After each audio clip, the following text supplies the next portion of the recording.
I think the fundamental problem with Bharat's history, I don't think we have had a problem before 1947, and I'm making a controversial statement here. Because I think until the first war of independence, that is 1857, Bharat still retained its sense of identity, notwithstanding the fact that it had seen two successive waves of colonization. After 1857, the British man effectively realized that there are two things that you need to do if you have to subjugate this population for good and for eternity. Two things. Take away their weapons. So the Arms Act was introduced by the British man. So first, take away the weapons. Therefore, effectively, the spirit of martial resistance and physical resistance was killed, which we call Kshatra. The second is intellectual resistance, which is more, I would say, fundamental and which is more lasting.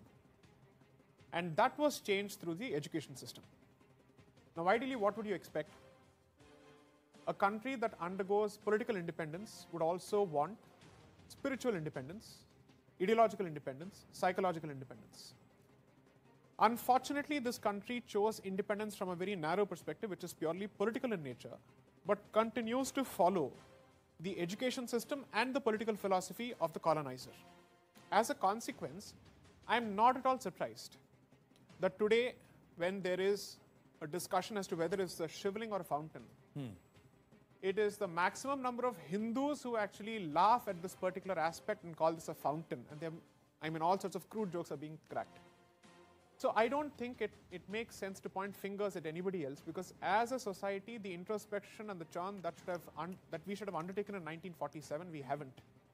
But as they say, derai durustai. So finally, this particular process has started. I just hope that this process doesn't limit itself to social media ego battles, where you're trying to prove your friends wrong on Instagram or on Facebook or Twitter just so that you win a particular debate. This is meant to trigger a process of introspection as to aapke jad kya hai. Correct. What are your roots? Where do you come from? Yeah. So, whenever you travel in an airport, let's say by flight, one of the first things that you realize is that regardless of the part of India that a particular Indian family comes from, everybody seems ultimately comfortable speaking in English, not in their respective mother tongues. In India, at an airport, especially if it happens to be a cosmopolitan airport, you should expect to be bombarded with multiple Indian languages. Correct. Which doesn't happen at all. That tells you, perhaps at the most superficial level, the fundamental problem of complex.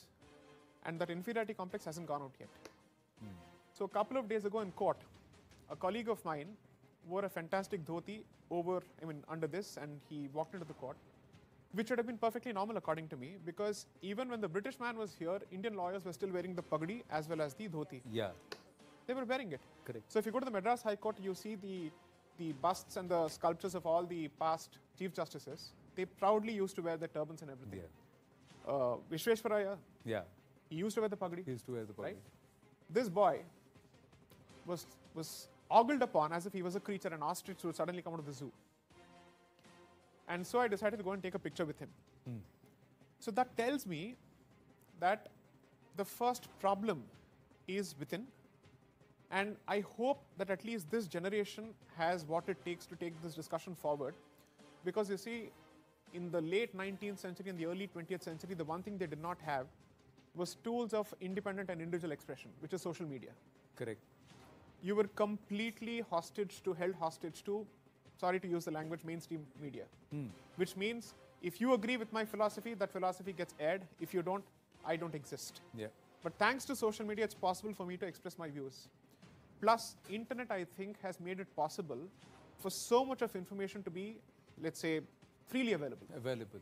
I should tell this to your audience, that about 30 to 40% of my literature, which I have used as part of my book, has come from websites which are out in the open. I have not had to buy anything at all. So internet is available.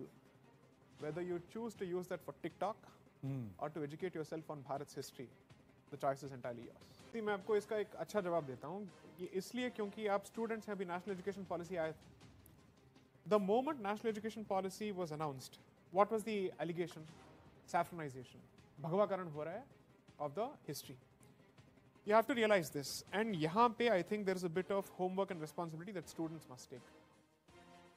आपके अंदर ये expectation है that we must be taught the true history of this land without any kind of sugar coating. जब भी सरकार इसके इस सिलसिले में अगर कोई डिसीजन लेती है और इस डायरेक्शन में कोई डिसीजन लेती है, you should never be silent. जो अपोज करते हैं, they're always much more vocal than the ones who want it. That's the biggest problem. NEP को क्रिटिसाइज करते हुए इतने सारे आर्टिकल्स आए हैं, इसके सपोर्ट में कितने लोगों ने लिखा है? CAA को अपोज करते हुए इतने सारे प्रोटेस्ट हुए थे, इसके सपोर्ट में कितने सारे प्रोटेस्ट निकले थे? And I have to tie this to the previous question that you asked. Your point is, the majority is not like this, it's only the lunatic fringe which is like this. I'm not sure I agree with that, only for one reason. If the moderates in a particular community are large in number, and उनको लगता है ये sensible तरीका नहीं है इस मुद्दे को हल करने का या इसको decide करने का, I would basically assume that they would be at least vocal in the age of social media. Yeah. So it's not as if some rabid teacher in some madrasa was shouting that this is a fountain. It was the common people who was doing this. So I'm not sure that the road ahead is easy. Second, सवाल ये है कि बाकी जो religions हैं इनका भारतीयकरण कैसे किया जाए, which is to say Indianize them, which is to make them more inclusive. There are two problems with it. One, if the cornerstone and the central philosophy of a particular faith is to negate you completely, अगर आप उसको change करेंगे तो उसमें बचेगा क्या? If that is the central philosophy which distinguishes a particular faith from other faiths, which is to say, if you are not mine, you are either an infidel or a kafir. If that is what it starts with, and the way you convert the other person is by asking him to read this particular line, which is to say there is no God other than this particular God, that is the most central philosophy. उसमें क्या reform हो सकता है? Reform यही हो सकता है that you stop believing in that. But the moment you stop believing in that, that is the end of the faith system. So which is why perhaps you have to look at what people are doing in the Middle East. See, at the end of the day, Bharat में तीन तरह के मुसलमान, एक है अशरफ, दूसरे है अजलाफ, तीसरे है अर्जाल. ये कॉम्बिनेशन कैसे आया? जिनका पूरी तरह से let's say Arabic blood होता है, they are known as ashrafs. So you have the Sayyids and the Mirzas. Then the ones who married the martial communities of this country, or the priestly communities of this country, or the wealthy communities of this country, they would be the ajlaf. And those who married what they think are the lowest of this particular country are the arzal. Arzal ko inke books mein, until the 19th century, the word that was used was kamina, meaning wretched. That's the word. Okay? Now, razil. So the point is, as long as the policies and the direction of that community is dictated by the ashrafs, who believe that they are the direct descendants of the Arabs, this will continue to be the situation. Those who continue to hold on to their Indian cultural roots, once they start speaking up, they will find a way to coexist, not giving up the imposed religion also. As long as that happens, I think we are still safe.